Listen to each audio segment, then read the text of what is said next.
ఈ రోజు మా రిలేటివ్స్ లో మ్యారేజ్ ఉందని చెప్పి వచ్చాను. మా ముస్లిమ్స్ మ్యారేజ్ ఎలా ఉంటాయో ఒకసారి మీకు చూపిస్తాను చూడండి. ఇంకా పెళ్లి కొడుకుని గుర్రం మీద ఎక్కించి డాన్స్ వేసుకుంటూ ఊరంతా తిప్పుతారు. నా మ్యారేజ్ లో నేనైతే గుర్రం పైన డాన్సే వేశాను ఏకంగా.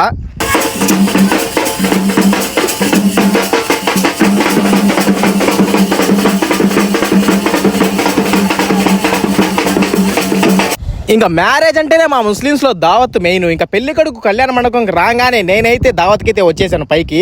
ఇంకా రావడమే నాకైతే ఒక సీట్ దొరికింది. ఇంకా దావత్ స్టార్టింగ్ లో చిన్న పాట్ లో స్వీట్ టైప్ లో ఒకటి ఇచ్చారు. ఇంకా చికెన్ ఫ్రై వేసి ఒక రోటీ వేసి దాంట్లో చికెన్ షేర్వా అయితే స్టార్ట్ చేశారు దావత్. మనం ఎన్ని ఐటమ్స్ తిన్నా కూడా మ్యారేజ్ లో మటన్ బిర్యానీ తినకపోతే వేస్ట్. అసలు మటన్ బిర్యానీ టేస్ట్ అయితే వేరే లెవెల్ ఉంది. ఇంకా బిర్యానీ తిన్న తర్వాత చల్లగా డ్రై ఫ్రూట్స్ తో ఐస్ క్రీమ్స్ ఇస్తా ఉంటే అది తీసుకొని తిన్నాను. ఇంకా మజిటోస్ చూడడానికి మల్టిపుల్ కలర్స్ లో అయితే సూపర్ ఉంది. చల్లగా మనకు కావాల్సిన కలర్లో అయితే వేసిస్తా ఉన్నారు మజిటోస్. ఇంకా ఈ కిల్లీస్ డెకరేట్ చేసిన విధానం చూస్తుంటే అన్ని ఒకేసారి తినేయాలనిపించింది. మేమైతే అన్ని తినలేం కాబట్టి ఒక్కటైతే తీసుకొని ఫైనల్ గా నా లంచ్ అయితే కంప్లీట్ చేశాను. ఇంకా పెళ్లి కూతుర్ని కళ్యాణ మండపం తీసుకొచ్చేటప్పుడు అయితే ఆ గన్ ఫైర్ షో అయితే చూడడానికి చాలా బాగా అనిపించింది. ఇంకా అంతే గాయస్, మీరు మాత్రం మన ఛానల్ ని తప్పకుండా సబ్స్క్రైబ్ అండ్ ఫాలో చేయడం మర్చిపోకండి. మళ్ళీ ఒక మంచి వీడియోతో మీ ముందరికి వస్తా ఉంటా. బాయ్.